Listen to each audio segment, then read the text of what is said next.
تو ہندوستان میں نے 3 آدمیوں کا نام لیا ہے: اقبال، ابوالکلام آزاد۔ اقبال مرد میدان تھے ہی نہیں، وہ مفکر تھے صرف. he was not a leader. اس نے فکر دیا ہے اور اس میں کوئی شک نہیں کہ بہت بڑا دیا. ابوالکلام میدان میں آئے 1913 میں، انہوں نے حزب اللہ قائم کی 1913 میں، اور اس کا مقصد کیا تھا؟ حکومت الہیہ کا قیام. اندازہ کیجئے انگریز کی حکومت کا دور ہے اور اس میں وہ جماعت قائم کر رہے ہیں حکومت الہیہ قائم کرنے کے لیے. لیکن ان کا خیال یہ تھا، ایک مغالطہ تھا ان کا، کہ علماء کرام میرا ساتھ دیں گے. علماء نے ساتھ نہیں دیا. ان کا تصور وہ ہے ہی نہیں. میں آپ کے سامنے تجزیہ کر کے بتا چکا ہوں. سب سے پہلے پوچھا اس کے پاس کوئی سند ہے کسی مدرسے کی؟ یہ ہمارے کسی مستند شیخ کے ساتھ اس کی تربیت ہوئی ہے؟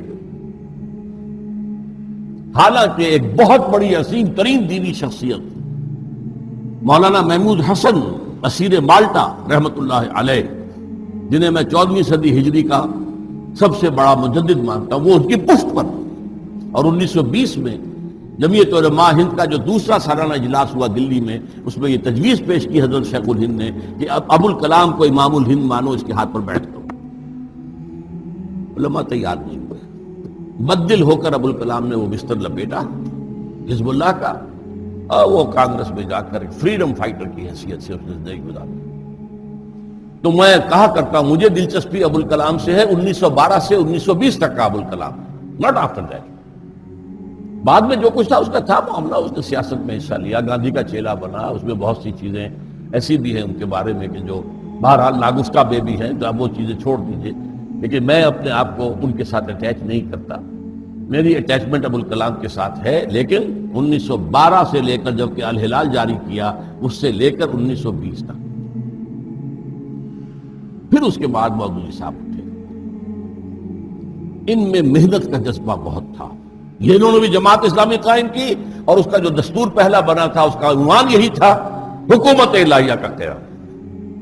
اور یہ بھی بڑی جرات کی بات ہے. انگریز کے دور میں یہ بات کہنا گویا کہ بغاوت تھی. انگریز کی حکومت کی بجائے اللہ کی حکومت چاہتے ہو. لیکن انگریز جو ہے سیکنڈ ورلڈ وار میں اتنا کمزور ہو چکا تھا، اسے جانا ہی تھا یہاں سے. اور دوسرے انہوں نے سوچا کہ ابھی ان کے ساتھ چند آدمی ہیں، 200-250 آدمی ہیں، تو یہ کیا کر لیں گے، کون سا تیر مار لیں گے، لہٰذا انہیں چھیڑا نہیں. ورنہ بغاوت ہے، کلمہ بغاوت ہے. انہوں نے کھل کر کہا انگریز کی فوج کی ملازمت حرام، بلکہ انگریز کی دوسری ملازمت بھی حرام. یہ انقلابی بات مولانا مودودی کی شاید آپ نے کبھی سنی ہی نہ ہو. انہوں نے اجازت دی تھی جماعت اسلامی کے لوگوں کو کہ ہاں جو پبلک یوٹیلیٹی کے اور پبلک کی سروس کے محکمے ہیں، ریل ہے، ڈاک ہے، اس کی ملازمت ہو سکتی ہے. اس کا جو حکومت کا نقشہ ہے سول سروس ہے نہیں. اس کا عدالتی نظام جو اللہ کی بجائے کسی اور قانون پر فیصلے کر رہا ہے، جج بیٹھا ہوا فیصلہ کر رہا ہے. وَمَن لَّمْ يَحْكُم بِمَا أَنزَلَ اللَّهُ فَأُولَٰئِكَ هُمُ الْكَافِرُونَ. جو اللہ کی اتاری ہوئی شریعت کے مطابق فیصلے نہیں کرتے وہی تو کافر ہیں. جو وکالت کر رہے ہیں اللہ کے قانون کے بجائے دوسرے قانون کی، کون ہے یہ؟